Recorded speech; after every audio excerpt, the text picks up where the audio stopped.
Well, Afghan military officials claiming U.S. troops left Bagram Airfield in the middle of the night without telling the base's new commander. This after spending nearly 20 years in that region. Meanwhile, China looking to ramp up its involvement in Afghanistan, with the U.S. completing its final troop withdrawal. Afghan officials reportedly have become more engaged with Chinese leaders on a potential deal for Beijing to invest in Afghanistan's infrastructure. I want to bring in Florida Congressman, House Armed Services Committee member, and former Green Beret Commander Michael Waltz. Michael, good morning. Hey, good morning. So, first off, Bagram Air Base. We were there for 20 years. And basically, the Afghani government is saying that they got no notice, they couldn't get in there fast enough. And we've got now reports that the base was looted overnight because the Americans left in the middle of the night. Can you explain what's going on there? Yeah, the base, which is the major air base that every serviceman and women entered when it first came into Afghanistan. The last thing that they saw when they left was the hub, the key component of our involvement in Afghanistan the last 20 years, closed with barely a whimper by the Biden administration. And it's critical in many ways. You know, the Taliban is on the march right now. They have the momentum. And without our air power in the region, I expect that to continue. And the intelligence community and the U.S. military has been very clear that they expect al-Qaeda and ISIS to be on the march, to come surging back in the wake of that Taliban advance. So I think we're going to see a repeat of what we saw when Obama pulled out of Iraq too soon. Without really a plan to keep a lid on things there and to keep stability there. And that led to, as we now know, ISIS, the caliphate, the size of Indiana, attacks across Europe, inspired attacks in the United States. This terrorism problem is going to follow us home. And the Biden administration doesn't have a plan for a continued counterterrorism presence, to protect women, or to protect our local allies, the Afghan interpreters that have fought with us and now have a bullseye on their backs. It's going to lead to absolute chaos in the region, sadly, after so much blood and treasure that we've sacrificed. So you're telling me that after the billions of dollars we've spent over the last 20 years and the thousands of American lives that have been lost in that region, that there's another civil war coming? That's right. There's another civil war. And in the wake of that chaos, terrorism, half the world's terrorist organizations exist in that Afghan-Pakistani border region. It will come roaring back. And our intelligence is clear. They do intend to attack the West again. So we're going to be right back to 2001, except the difference with Iraq is we don't have any other bases in the region. We don't have Israel and the Gulf states and Turkey. We have nothing. We have China, Russia, Iran, and Pakistan. So our special operators that have to go back in are going to have to do so with no bases and no local allies. And that means a loss of more American soldiers. That's why we argued to keep a small presence there going forward, to train the Afghan army. They're the ones out there doing the fighting, but they need our support and they need our air power.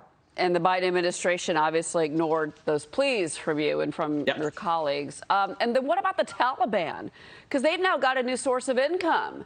They're seizing that trade gateway that goes into Tajikistan. Right. They're collecting customs revenues. That's that's in the Journal this morning. I mean, do you expect to see more of this amid this troop withdrawal, that this is not going to be a money-making operation for the Taliban that we've created? No, that's absolutely right. They're going to seize on some of the roads, the bridges, the other infrastructure that we've helped put in place. And then that's also what China is looking at. You know, China has long eyed having that corridor from Central Asia to its western provinces. And importantly, when I was in the Pentagon, I helped commission a survey from the U.S. Geological Survey Society that showed there's over $1 trillion of rare earths there, of critical minerals. One of the world's largest reserves of lithium that powers batteries for everything, including a renewable economy and a green economy. One of the largest copper reserves, natural gas, chromite, and all kinds of other critical minerals. That's what China has its eye on. plus having that gateway into Central Asia with the oil and gas reserves that you'll find there. And we've just walked away from all of it.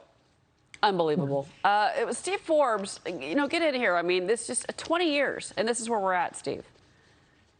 It is shameful, and it really tells the world the U.S. is not really interested in global security. Congressman, I wanted two things. One, a micro question. Is the U.S. government going to really bring our interpreters out of Afghanistan, the people who've worked with us, who you say have the target, the bullseye on their backs? Are we just going to abandon them, as happened in Vietnam when we had a precipitously withdrawal? This is a withdrawal we're doing on our own. We're not being forced out, and that's going to make trouble in the future. And the other is General Mark Milley. Is he just a political general who isn't up to the task of having a real strategy to protect our strategic interests around the world, just plays to the political winds? I know it's a blunt question, but the guy certainly has been a disappointment. Excuse me, Steve. Yeah, but on the interpreters, look, it's worth noting that Senator Biden in 1975, that's how long he's been around, did not support the evacuation of the South Vietnamese. In fact, he voted against it in a key committee. And so the Pentagon has said they're ready to get these people out. The governor of Guam has said he's ready to accept them to a third party so we can finish the extensive vetting that goes on. This has bipartisan support in the House and the Senate, Republican and Democrat, particularly us veterans who have served alongside these people who fought with us. And if anybody deserves to come to the United States, they do. It's all sitting at the White House right now, but the silence is deafening. And meanwhile, these people are literally being hunted down as we speak, as the Taliban march across the country. Isn't there like 9,000 of them, shameful. Congressman?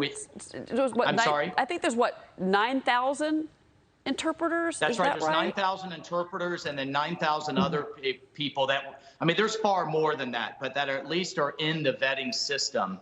These are journalists, teachers, principals. 25% of the Afghan parliament are set aside for women. These are people who publicly took a stand against extremism. And, they don't just put their lives on the line, their entire family's lives on the line. And I've lost some that were literally taken back to their villages and beheaded. And what message does that send around the world? And who are we going to have to work with if we have to go back, like the intelligence community is predicting? So it's a moral obligation. It's a national security obligation. And it all sits with Joe Biden right now. And he's doing nothing. Congressman, we're going to have you back to talk about General Milley. I know we didn't get a chance. I mean, that's a whole nother can of worms we can't even go into right now. I agree with Steve. I don't know what he's doing right now. Congressman Michael Waltz, great to have you here, sir. All right. See you soon. All right.